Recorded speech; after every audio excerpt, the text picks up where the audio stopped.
Hello friends, welcome to my channel Diyan food and lifestyle. आज के আমি দু ধরনের পায়েস করা দেখাবো। একটা আমের পাল্প দিয়ে পায়েস, একটা কাঁঠালের পাল্প দিয়ে পায়েস। ভিডিওটি প্রথম থেকে শেষ পর্যন্ত অবশ্যই দেখবেন। ভালো লাগলে লাইক করবেন, শেয়ার করবেন, সাবস্ক্রাইব করবেন। তো চলুন স্টার্ট করা যাক। পায়েস তৈরি করতে কি কি লাগছে চলুন দেখে নিই। এখানে আমি কিশমিশ ভিজিয়ে রেখেছি, কাজুও ভিজানো ছিল।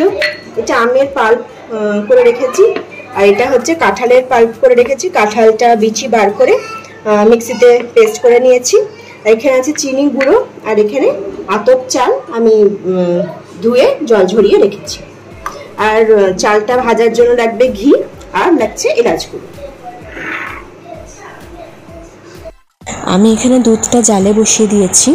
আমি এখানে 1.5 লিটার দুধ নিয়েছি, যেহেতু 2 রকম পায়েস হবে সেজন্য দুধটা একটু বেশি নিয়েছি, আর দুধটা একটু ঘন হবে। এখন আমি দুধে এলাচ আর তেজপাতা দিয়ে দিচ্ছি।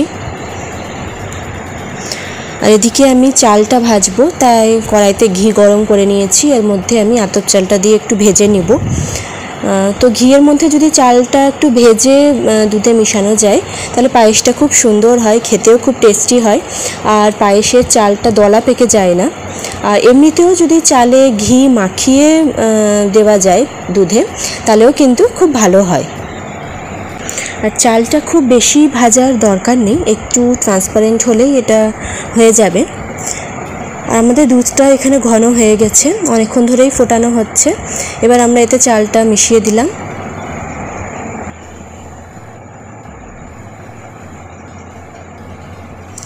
ভালোভাবে মিক্স করে নিতে হবে।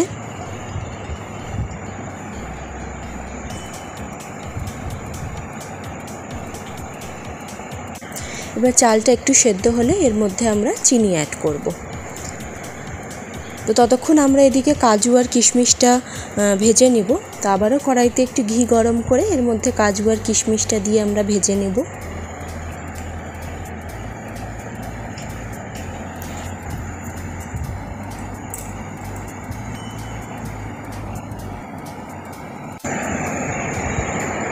আর এদিকে পায়েসটাও মাঝে মাঝে নাড়তে হবে, না তো তলে লেগে যেতে পারে।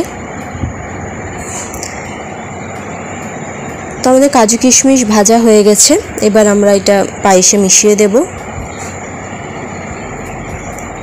আর এদিকে চালটাও মোটামুটি সেদ্ধ হয়ে এসছে।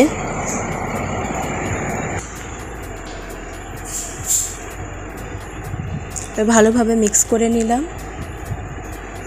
এবার এর মধ্যে অ্যাড করছি চিনি গুঁড়ো। আমি এখানে গুঁড়ো চিনি ব্যবহার করেছি, তাহলে তাড়াতাড়ি মেল্ট হয়ে যাবে।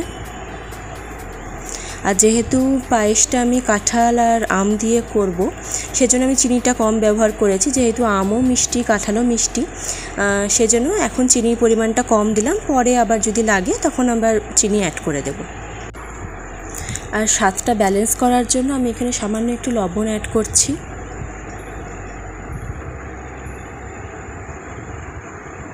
তো আমার পায়েসটা রান্না হয়ে গেছে। এবার আমি এটাকে দুভাগে ভাগ করে নেব। একটা আমি করব আম দিয়ে, আর একটা আমি কাঁঠাল দিয়ে করব।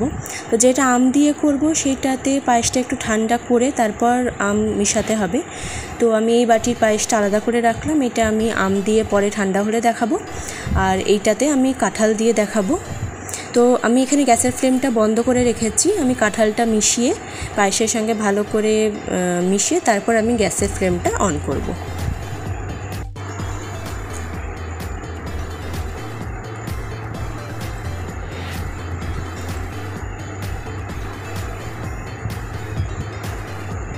আমার পায়েসটা ভালোভাবে মিশানো হয়ে গেছে। এবার আমি গ্যাসটা অন করে দিলাম।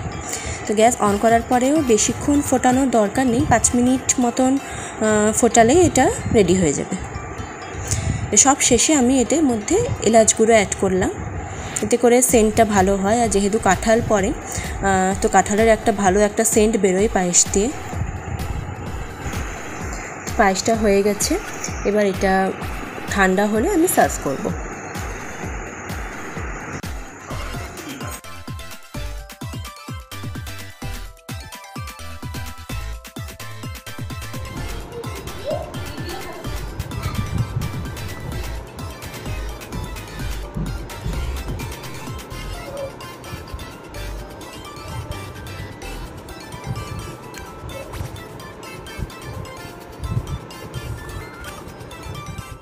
এখন আমি আমের পায়েস দেখাবো। তো প্রথমে আমি আমের পাল্পটা কড়াইতে একটু জাল দিয়ে নেব। তো আমটা যদি প্রথমে শুধু পায়েসে মেশানো হয় তাহলে পায়েসটা ফেটে যাওয়ার সম্ভাবনা থাকে, সেই জন্য একটু যদি জাল দিয়ে নেওয়া যায় তারপর পায়েসে মেশালে কিন্তু সেই রিস্কটা থাকে না। আমি 5 মিনিট মতন আমটা জাল দিয়ে নিয়েছি। এবার গ্যাসের ফ্লেমটা বন্ধ করে তারপর আমি এর মধ্যে পায়েসটা মেশাবো।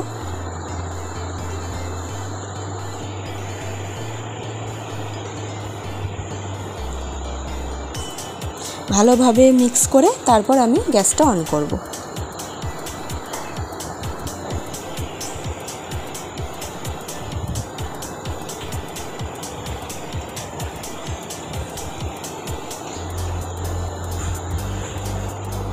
এটাও বেশিক্ষণ ফোটানোর দরকার নেই, 5 মিনিট হলে এটা হয়ে যাবে। আর আমি এতে এলাচ গুঁড়ো অ্যাড করব না, আমি এর টেস্টটা আরও বাড়ানোর জন্য আমি এতে ম্যাঙ্গো এসেন্স অ্যাড করছি। ম্যাঙ্গো এসেন্স অ্যাড করলে টেস্টও খুব ভালো হয়, সেন্টও খুব ভালো হয়। আমার আমের পায়েসটা হয়ে গেছে। এবার আমি গ্যাসের ফ্লেমটা অফ করে তারপর এর মধ্যে ম্যাঙ্গো এসেন্স অ্যাড করেছি। ম্যাঙ্গো এসেন্স 5-6 ফোঁটা দিলেই যথেষ্ট, এতে করেই খুব সুন্দর একটা ফ্লেভার চলে আসে। খুব সুন্দর গন্ধ বেরিয়েছে। আর দেখুন কালারটা যেমন সুন্দর হয়েছে সেরকম খেতেও কিন্তু এটা দারুণ লাগে।